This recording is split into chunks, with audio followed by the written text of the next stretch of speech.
The Queen will miss this summer's Commonwealth Games in Birmingham, with Prince Charles being lined up to represent her. Senior figures around the sporting competition have told the Daily Mail that due to her increasing frailty, the 96-year-old monarch, who is also head of the Commonwealth, is not expected to attend. The Prince of Wales is set to stand in for his mother at the opening ceremony next month, with an extensive turnout from other members of the royal family given that the competition is on home ground.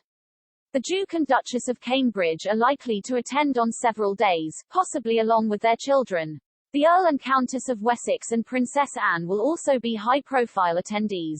The Queen is patron of the Commonwealth Games Federation and has missed only a handful of events over the last 7 decades, while Prince Edward is vice-patron. Her Majesty did launch the Commonwealth Games baton relay at Buckingham Palace in October, placing a secret message inside it that won't be read out until the Games are underway. But in recent months she has had to cancel a string of engagements due to what Buckingham Palace describes as episodic mobility problems.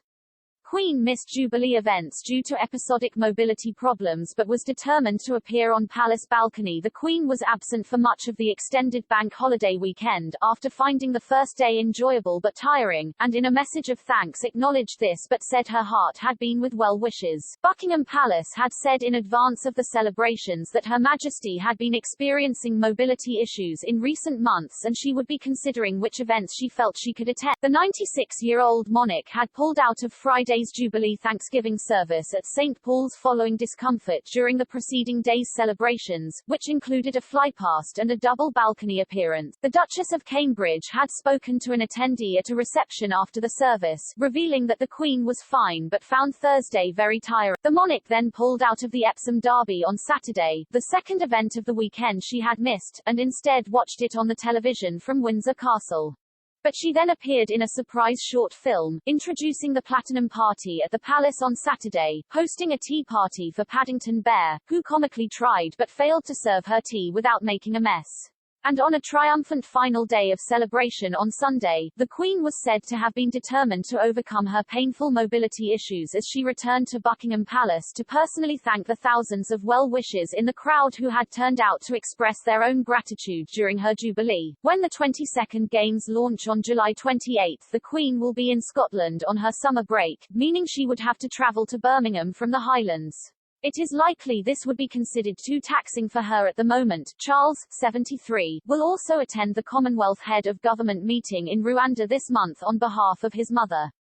Buckingham Palace declined to comment. Sources said the engagement was still in the Queen's diary, adding, decisions on events are taken closer to the time.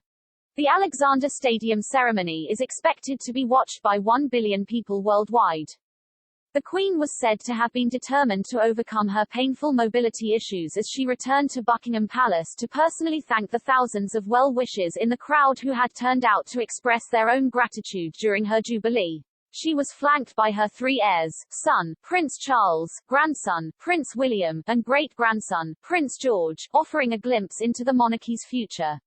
Sunday's Platinum Jubilee pageant was an afternoon of entertainment for members of the royal family, who all sat together alongside their siblings and cousins.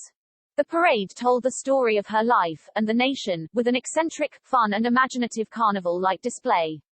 The 96-year-old monarch was absent for much of the extended bank holiday weekend, after finding the first day enjoyable but tiring, and in a message of thanks acknowledged this but said her heart had been with well wishes. Surrounded by her family, including Prince Charles, Camilla, the Duke and Duchess of Cambridge, George, Charlotte and Louis, she was cheered by thousands of well wishes after stepping on to the balcony following the Platinum pageant, which told the story of her life, and the nation, with an eccentric, fun and imaginative carnival-like display. Smiling as she acknowledged the spectators, she looked down on the mall where tens of thousands had waited in hope of seeing her.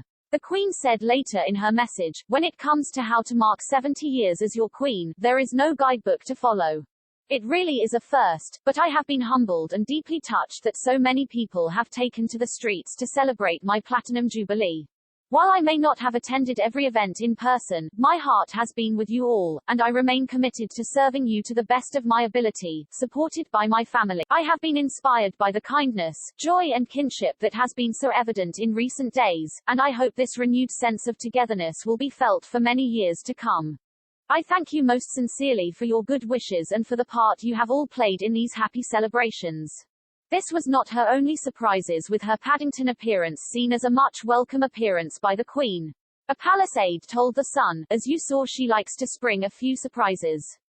After the outpouring of public affection during her balcony appearance, the Queen said she was humbled and deeply touched so many people had taken part in marking her 70-year reign. The Queen looked at ease on the balcony as the celebrations drew to a close, leaning on a walking stick, now a routine aid following her mobility issues, and acknowledging the crowds with a wave.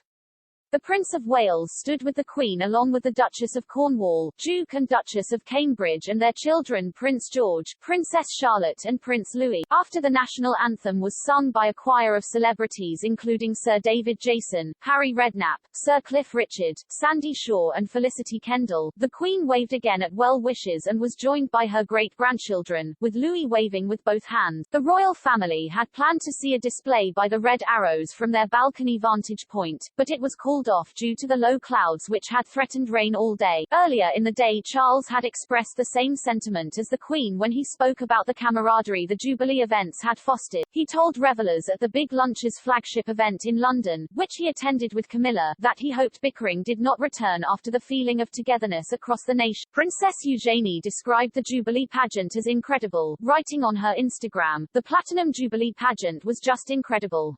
To all the people that took part, organized it, made it flawless for us all watching, thank you. You made us all so